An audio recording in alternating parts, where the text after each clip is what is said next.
Olá, para você que está desperto, para você que está despertando. Leonardo da Vinci, um dos maiores gênios que a humanidade já conheceu, talvez junto com Nikola Tesla e poucos outros, né? Disse uma vez que há 3 tipos de pessoas: as que veem quando lhes é mostrado e as que não veem. É muito profundo isso. Em qual dessas 3 categorias você se enquadra? As que veem quando lhes é mostrado ou as que não veem? E é interessante também, é importantíssimo, né, a gente estabelecer uma diferença entre ver e acreditar, ver e crer, né? Por mais que sejam só palavras, aquele que vê é aquele que consegue silenciar a mente. Então, aquele que acredita é aquele que não consegue silenciar a mente. Então, não se trata de acreditar. Não se trata de acreditar no sentido de naquilo que outras pessoas disseram que é verdade. Não é porque eu digo, estou dizendo isso, ou porque Leonardo da Vinci disse, não importa quem disse. Não é uma questão de acreditar, mas é sim uma questão de ver. E é óbvio que não é ver com os olhos físicos, porque os olhos físicos são extremamente limitados, eles são uma ferramenta, né, que serve para converter em imagens, né, aquilo aonde a luz é refletida. Então, aonde a luz não reflete, a gente não enxerga, que é aquilo que a gente chama de escuridão, né? Na escuridão a gente não enxerga. Então, o olho humano, ele é realmente muito limitado. E por mais que pareça ser apenas figurativo dizer que há uma forma mais elevada de ver, aquilo que a gente chama de terceiro olho não é uma coisa física, né? É claro que existem elementos físicos de ligação, né, como a gente chama a glândula hipófise, né, que é um elemento de ligação para que a gente enxergue as coisas além do olho físico. Mas esse terceiro olho que se fala, né, abrir o terceiro olho, esses negócios, não se trata de um terceiro olho físico. Não teria nem sentido que fosse assim. Então, as pessoas que veem são aquelas pessoas que vão além dos seus 5 sentidos, aquelas pessoas que conseguem ficar em silêncio, ou seja, o silêncio da mente, o silêncio dos pensamentos, o silêncio das emoções, o silêncio das opiniões, o silêncio dos achismos, o silêncio das crenças, principalmente, né? Esse é o ponto crucial. E é sempre bom, como eu tenho dito muito, a gente tem que conseguir compreender o verdadeiro significado das palavras, né? O verdadeiro significado da linguagem que a gente usa no dia a dia para nos fazer entender. Só que não nos apegarmos a isso. Então, há uma diferença entre ver e crer. Mas quando você transcende a mente, já não há mais diferença, já não tem mais importância nenhuma, porque você já sabe do que está sendo falado. E ver, no sentido daquilo que Leonardo da Vinci quis dizer, tem a ver com saber, né? E saber não é ler nos livros, né? Ler nos livros traz um conhecimento comparativo, que a gente pode comparar, né, o conhecimento de outras pessoas, mas saber, conhecer, vivenciar, experimentar, experienciar, tudo isso são coisas empíricas, são experimentações mesmo, no verdadeiro sentido da palavra, né, no sentido científico da palavra, quer dizer, você só pode saber, conhecer aquilo que você vivencia e experimenta. Agora, Aí, para você ser uma pessoa que vê, ou pelo menos uma pessoa que vê quando lhe mostram, você tem que estar com a mente desconstruída, que é o que a gente chama de mente aberta, né? Você tem que estar com uma mente aberta. A mente aberta é aquela que está vazia de conteúdo, né? Vazia no sentido de não a mente preguiçosa, não a mente ociosa, mas vazia no sentido de conteúdo. Quer dizer, tudo aquilo que você aprendeu, todo aquele castelo de crenças, de opiniões, de conhecimentos acumulados, experiências acumuladas, tudo isso tem que ser desconstruído, destruído, esvaziado de dentro de você, para que você consiga, então, perceber coisas novas.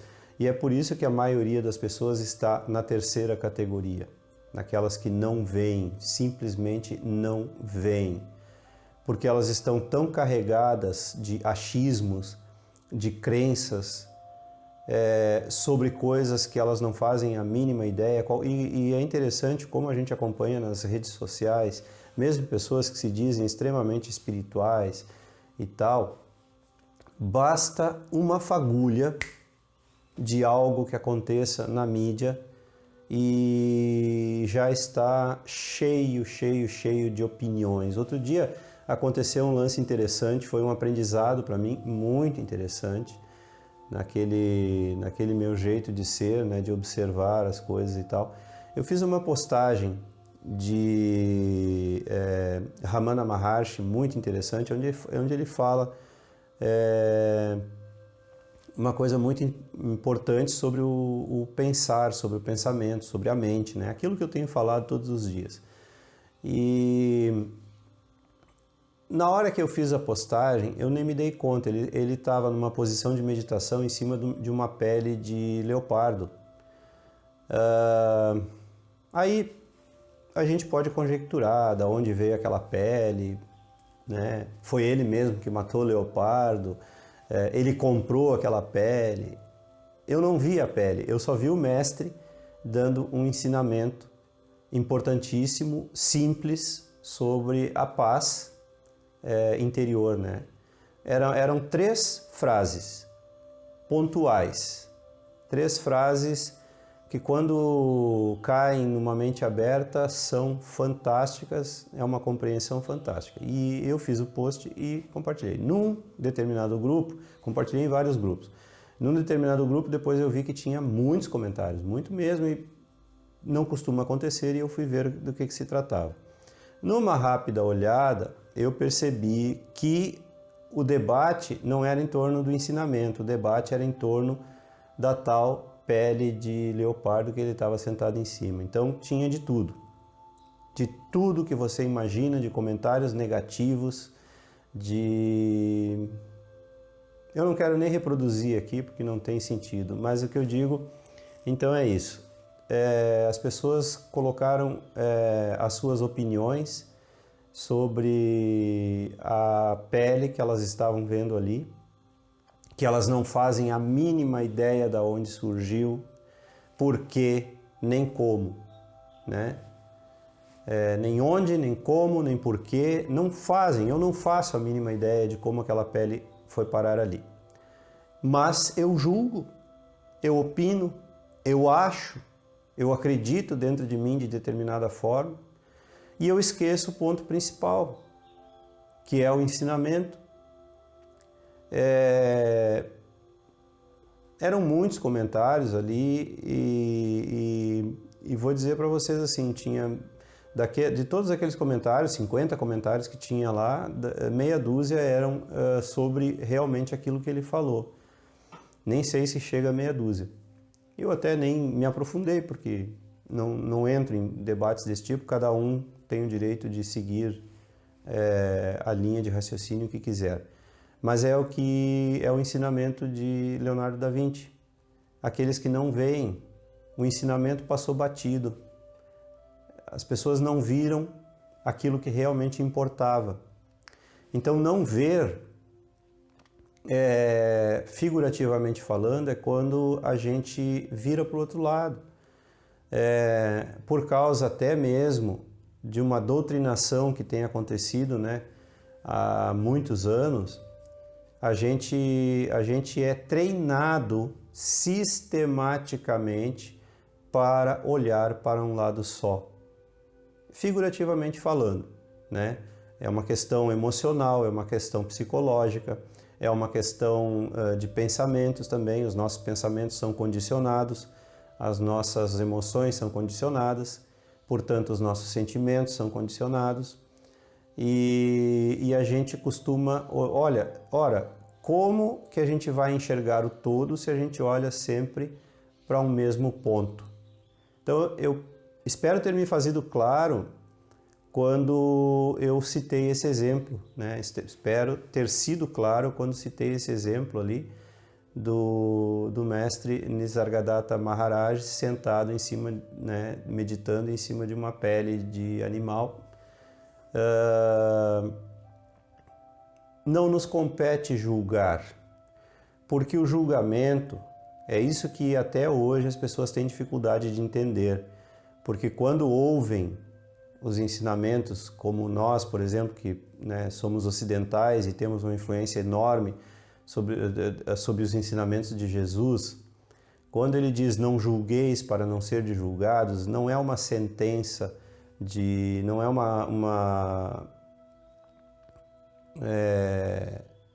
é é apenas um alerta de que quando você julga, a sua própria consciência já está se julgando. Você nunca, jamais está julgando o outro ou uma outra coisa. O julgamento nunca é em relação àquilo que você vê. O julgamento sempre é em relação àquilo que você é. Então, quando você julga, por exemplo, nesse caso do mestre, você julga que ele não é um bom mestre porque ele está sentado em cima de uma pele de leopardo. Você está esquecendo a cultura local daquele povo, você está esquecendo o próprio ensinamento em si, qual é o valor do ensinamento, porque quanto à pele de leopardo, você não pode fazer absolutamente nada. Mas com o ensinamento, sim. O ensinamento pode transformar a sua vida. Então, não importa a pele de leopardo, realmente não importa. E o papel de um mestre realmente é sacudir. Outro mestre que foi Nisargadatta... eu falei Nisargadatta antes, eu acho, mas eu estava falando Ramana, né? Ramana Maharshi.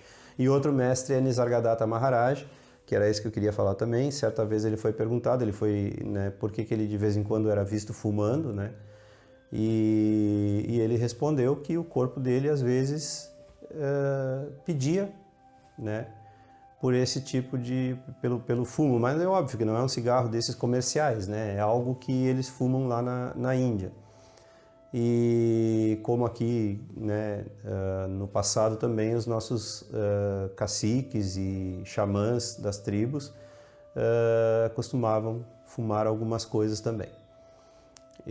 Então tem a questão cultural, né, que a gente não leva em conta e tal, porque a nossa visão é muito estreita. Nós estamos doutrinados a ver somente aquilo que nós fomos acostumados a ver.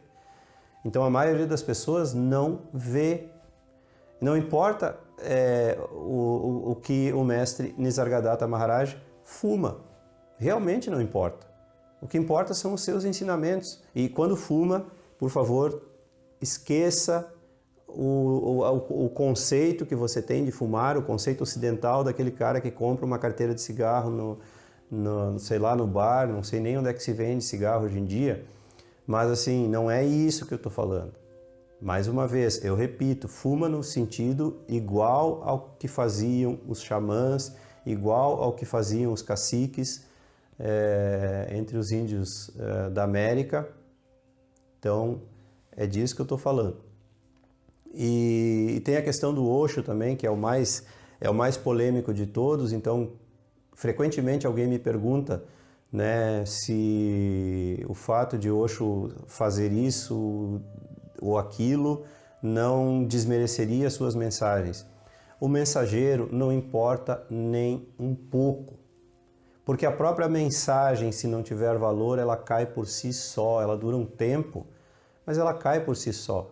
Agora, se você observar a mensagem dos mestres e ela ecoar dentro de você, no seu mais profundo ser, não é na sua mente, não é nessa forma de pensar, é dentro de você mesmo, além da mente. E você intuir que ali existem verdades, ou até mesmo você conseguir comparar, tirando a questão semântica, né? Você conseguir já ter uma claridade dentro de você, uma clareza de mente e de conceitos, né? Dentro de você, que você consiga comparar os ensinamentos de qualquer mestre, né? Com outros mestres que você julga superiores, que você julga superiores, né? Não que eles sejam, mas que a gente julga superior. Então você vai ver se o ensinamento dele tem valor ou não. Então não se trata do mensageiro. E é por isso que a maioria das pessoas não vem, porque as pessoas julgam. E quando você julga, você interpreta a realidade. E quando você interpreta a realidade, ela já não é mais a realidade. Ela não é mais a verdade. É por isso que a maioria das pessoas não tem acesso à verdade, que é o mesmo que dizer não veem. Porque quando você interpreta, você não vê mais aquilo que é. Você vê aquilo que você acha que é. Esse é o problema do julgamento, esse é o problema da interpretação. Então não se trata, quando Jesus fala, com a mesma medida que medirdes, sereis medidos. Não é porque tem alguém lá fora medindo, um Deus antropomorfizado, que está lá julgando, né? Esse é o papel do Papai Noel, né? Não é papel de um Deus, não existe esse Deus antropomorfizado que as pessoas pensam que está lá julgando. Não é fora, o julgamento não é fora. Então, a mesma medida que você usa para medir o mundo exterior, as outras pessoas, as coisas que você vê, o dia de chuva que você acha ruim, o dia de sol que você acha bom, ou inverte, tanto faz. Na verdade, essa medida você está usando para medir você próprio. É você que não se acha bom relativamente. O dia de chuva, o dia de sol, somente desperta essa relatividade dentro de você para que você reconheça ela e trabalhe ela para que você não veja mais o mundo assim. O grande futuro da humanidade, né, é o não julgamento. Quando se fala relativamente, né, perfeição, entre aspas, quando se fala na tal perfeição, a perfeição está no não julgamento, a perfeição está na neutralidade. Eu evito usar a palavra neutralidade porque as pessoas confundem neutralidade com inércia, com descaso, melhor dizendo, porque dentro da própria inércia também há ação, como eu já disse, já gravei um vídeo tempo atrás chamado a ação na inação e a inação na ação, algo desse tipo, se você quiser dar uma olhada. Então existe ação na inação e existe inação na ação, se vê muito disso na política principalmente, né? Inação na ação, quer dizer, se fala, existe uma retórica grandiosa, né? Quando o político quer se eleger, ele fala tudo, ele faz tudo, da boca para fora, mas não existe ação nenhuma, nem antes nem depois das eleições. E já um mestre parece que não faz nada e, no entanto, ele ensina daquele jeito dele, seja pelo exemplo e seja pelas palavras que ele diz, seja pelos livros que ele escreve, que parecem pouca coisa, mas causam verdadeiras transformações no mundo. O próprio Krishnamurti uma vez foi de certa forma, acusado de não fazer nada útil. O próprio Krishnamurti, que deixou aí uma obra gigantesca ao longo de toda a sua vida, não fez nada além de trabalhar diariamente em função de ensinar as pessoas a reforma íntima, né? O autoconhecimento. E, no entanto, o próprio Jesus, né, foi considerado um vagabundo no seu tempo. E é isso então. Você é que tem que saber que tipo de pessoa que você é. Eu, particularmente, diria que entre as duas primeiras classificações há salvação, digamos assim, né? Entre aspas. Mas, infelizmente, a grande maioria da humanidade está na terceira categoria, que são aqueles que não veem de forma alguma. E era isso. Se você gostou, curta e se inscreva no canal. Não esqueça de ativar aí o sininho para receber as notificações e as novidades diárias. Contribuir com o canal, a sua contribuição é muito importante. Quero agradecer de antemão a todo mundo que entende esse apelo e contribui com qualquer valor. Fico muito feliz de ver qualquer valor lá, porque eu sei que vai me auxiliar a continuar esse trabalho. Então, gratidão a todos vocês que compreendem essa urgência, essa necessidade. E o número da conta é sempre deixado logo aí abaixo. E compartilhe, divulgue os vídeos com seus amigos e aqueles que você gosta. Um grande abraço e até sempre!